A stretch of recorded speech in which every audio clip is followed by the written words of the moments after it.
Senator Marco Rubio arrived here in South Carolina after getting roughed up a bit by New Jersey Governor Chris Christie, but it was a different story here in South Carolina. And by all accounts, Rubio put in a strong debate performance here in South Carolina, which is critical because it's an important primary state. And here at his first town hall following the debate, Rubio touched on a variety of issues, took a lot of questions, but started off by addressing the impact of the sudden passing of Justice Antonin Scalia. Here's what he had to say.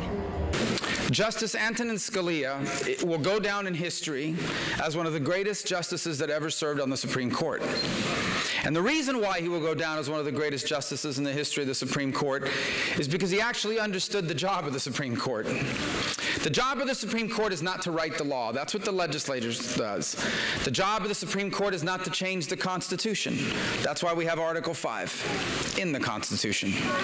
The job of the Supreme Court is to apply the Constitution and the legislation created by Congress based on the original meaning of the words in those documents. That's the job. And when that breaks down, the Constitution is in danger. When the Constitution becomes susceptible to the fads of the moment, what does society want it to be? When you start believing it, as the left does, that the Constitution is a living and a breathing document, it loses its purpose.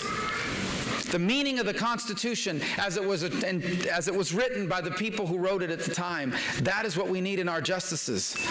And Scalia understood that better than anyone that's ever served, and we have lost him. Now we commend his soul to God. We pray for his family. And now we pray for our country, because that vacancy will have to be filled. And it will be filled by the next president, not by this one.